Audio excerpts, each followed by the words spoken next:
Hello everyone, myself Rajkumar Singh from Inlearn classes. और आज हम कंप्लीट करने जाएंगे कि आखिर डिफरेंस क्या होता है डीबीएमएस में और आरडीबीएमएस में। तो मैं राजकुमार सिंह फ्रॉम इनलर्न क्लासेस, बिना टाइम वेस्ट किए चलिए शुरू करते हैं वीडियो को। तो आज देखने जा रहे हैं कि डिफरेंस आखिर होता क्या है डीबीएमएस में और आरडीबीएमएस में। ये काफ़ी इंपॉर्टेंट चीज़ है जो कि पूछे जाते हैं इंटरव्यू पॉइंट ऑफ व्यू से। और अगर आपको नहीं आता है तो आप इनलर्न क्लासेस के साथ ज्वाइन हो सकते हैं और सीख सकते हैं और विजिट कर सकते हैं inlearn.in वेबसाइट पे, और वहां आ करके आप खुद को बेहतर बना सकते हैं। तो पहले हम लोग बात करते हैं डीबीएमएस की, डीबीएमएस होता क्या है। तो DBMS stores data as file के तौर पे डीबीएमएस अपने डेटाबेस में डेटा को रखता है।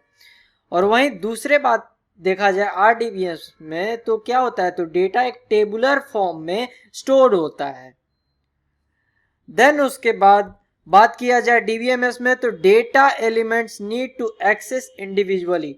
जो डेटा एक्सेस होगा वो इंडिविजुअली एक्सेस होने के लिए जरूरत पड़ता है, ठीक है, वन बाय वन, ठीक है।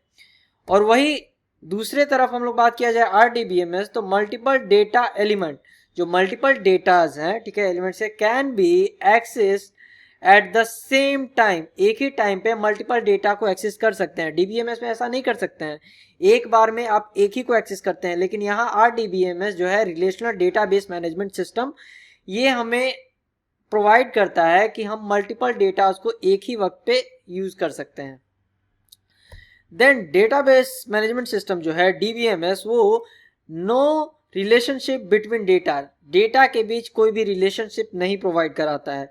बट वही हम लोग जब देखें आरडीबीएमएस में तो data is stored in the form of table which are related to each other. Tables के फॉर्म में होता है, ठीक है। जैसे कि आपने टेबल देखा होगा, पहले भी आपने टेबल पढ़ा होगा, जैसे होता है रो होता है, कॉलम होता है, तो उस फॉर्म में आरडीबीएमएस स्टोर करता है और रिलेशनशिप बनाता है उनके बीच।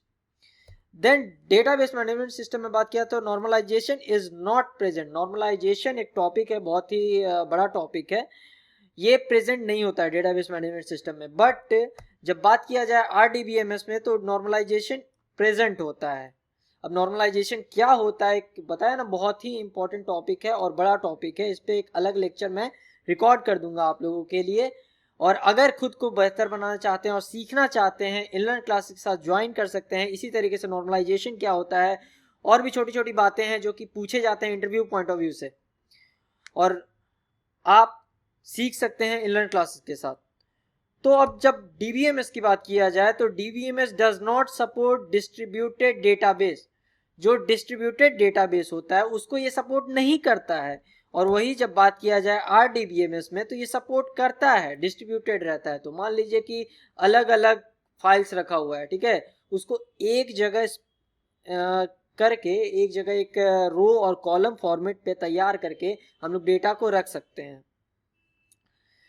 देन उसके बाद बात किया जाए डीबीएमएस की तो it stores data in either a navigational और हायरार्किकल फॉर्म।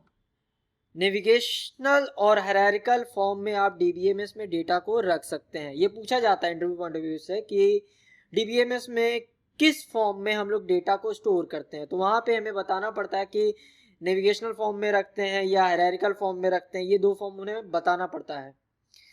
देन दूसरी बात हम लोग की जाए अगर आरडीबीएमएस में तो किस तरीके से, तो it uses a tabular structure where the header are the column name. जैसे कि मैंने पहले ही बताया, जैसे कि मान लीजिए कि यहां दे दिए नेम, ठीक है, नेम, और यहां दे दिए कोर्स, ठीक है, यहां दे दिए मान लीजिए उसका नंबर। तो ये जो हेडर फॉर्म है, ठीक है, ये हेडर, ये जो इतना हेडर हुआ, ठीक है, इसके बाद ही ना डेटा आएगा, नेम आएगा अलग अलग, फिर रोज बनेगा, उसमें कॉलम्स में डेटा को फिल करेंगे। तो वही कह रहे हैं कि जो हेडर में हम लोग रखते हैं वो एक स्ट्रक्चर्ड वे में रखते हैं हम लोग डेटा को यहाँ आरडीबीएमएस में। And the rows contain corresponding value, और उसी तरीके से उन वैल्यूज को रखते हैं। जैसे कि ये नेम हुआ पहला, ठीक है, तो यहाँ मैं नेम लिख देता हूँ राज, यहाँ लिख देता हूँ शुभम, यहाँ लिख देता हूँ ऋतिक, और भी काफ़ी सारे हम लोग नाम रख सकते हैं। फिर कॉलम में मान लीजिए कोर्स यहाँ पे अगर है तो कोर्स में मैं यहाँ राज है तो यहाँ जावा दे दूंगा, यहाँ C++ दे दूंगा, यहाँ पाइथन दे दूंगा। अगर नंबर होगा तो मैं अपना नंबर दे दूंगा, मैं शुभम का नंबर दे दूंगा, ऋतिक का नंबर दे दूंगा। और भी काफ़ी सारे लोग होंगे, मल्टीपल्स लोग होंगे, तो उनका एक स्ट्रक्चर्ड वे में डेटा को हम लोग रख सकते हैं। RDBMS हमें प्रोवाइड कराता है। देन DBMS की बात की जाए तो it deals with small quantity of data. एक स्मॉल क्वांटिटी ऑफ डेटा के साथ ये डील करता है डेटाबेस मैनेजमेंट सिस्टम। बट बात किया जाए RDBMS में तो it deals with the large amount of data. एक ह्यूज अमाउंट ऑफ डेटा पे ये वर्क करता है। जैसे कि मल्टीनेशनल कंपनीज एक huge amount of data sharing करती है, तो उनका डेटा एक तरीके से काफ़ी टफ होता है अभी रखना। अभी तो ब्लॉकचेन एक आ गया है, बहुत अच्छा टेक्नोलॉजी है जो कि उसके बेस पे अब रखा जा रहा है। लेकिन RDBMS अभी भी एक ह्यूज लेवल पे यूज किया जा सकता है और काफ़ी अच्छा वर्क करता है। देन उसके बाद बात किया जाए data redundancy is common in this model. Data का जो रिटेंडेंसी होती है DBMS में वो इजी वे में होती है, एक नॉर्मल फॉर्म में होती है, इस मॉडल में प्रेजेंट होता है। देन वही RDBMS में बात किया जाए तो keys and indexes do not allows data redundancy. Keys जो वैल्यूज होती हैं और इंडेक्स वैल्यू, जैसे कि मान लीजिए कि यहाँ मैंने जो ये नेम दिया था, ये जो नेम अगर राज है तो इसका एक अलग इंडेक्स बनेगा, ये जो शुभम है इसका अलग इंडेक्स बनेगा, ये ऋतिक है इसका अलग इंडेक्स बनेगा। तो इन सब की वैल्यूज को डेटा रिटेंडेंसी काम करते वक्त प्रॉपरली कोई भी प्रॉब्लम अगर नहीं होता है, काम एक फ्लुएंट वे में रखता है, मैनर वे में चलता है काम इसका RDBMS में। देन DBMS की बात की जाए तो it is used for small organisation and deal with small data. एक स्मॉल ऑर्गेनाइजेशन जैसे कि एक इंस्टीट्यूट हो गया, देन एक स्कूल हो गया, देन उसके बाद बात की जाए तो एक स्मॉल स्केल का इंडस्ट्री हो गया, वो सब DBMS का यूज करता है स्मॉल स्केल डेटास को शेयरिंग करने के लिए। जैसे कि शॉपकीपर्स हो गए, अपने वेबसाइट्स को बनाते हैं, तो एक इस तरीके से बनाते हैं कि उनके सिर्फ बिलिंग अमाउंट्स और भी कुछ कुछ छोटी छोटी चीज़ें हैं उन सब चीज़ों के लिए, कि उनके यहाँ क्या क्या प्रोडक्ट्स हैं उनके डेटा को स्टोर करने के लिए। That's it.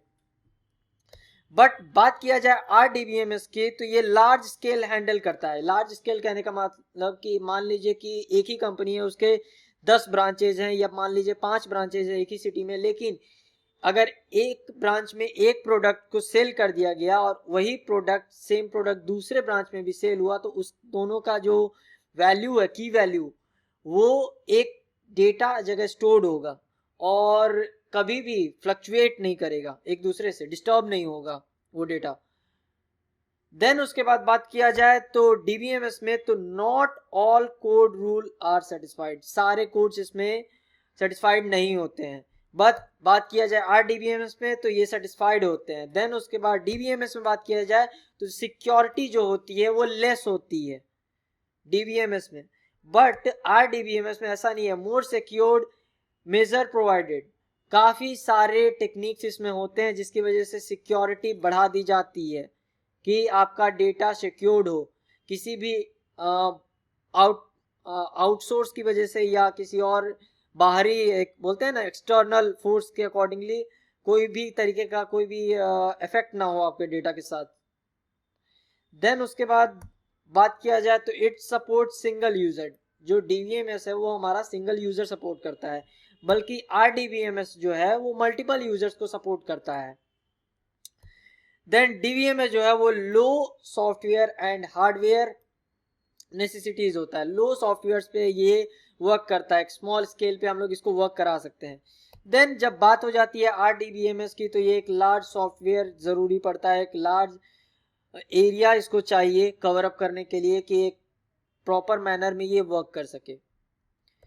देन उसके बाद एग्जांपल्स की बात की जाए DBMS में तो हो जाता है XML है, देन उसके बाद और भी है विंडोज रजिस्टर है, देन रजिस्ट्राई है, देन फॉक्स एक्सप्रो है, और भी काफ़ी सारे हैं। देन उसके बाद RDBMS बात किया जाए तो वो है MySQL हो गया, PostgreSQL हो गया, SQL सर्वर हो गया, Oracle हो गया, माइक्रोसॉफ्ट एक्सेस प्रोवाइड करने को देता है। ये सारी चीज़ें RDBMS में होता है। अब तो क्लियर हो गया होगा कि DBMS में क्या होता है और RDBMS में क्या होता है। और अभी भी अगर कोई डाउट होगा तो आप हमसे कांटेक्ट कर सकते हैं, inlearn.in पे विज़िट कर सकते हैं और हमसे कनेक्ट हो सकते हैं। Thank you for your time and support everyone. Thank you so much.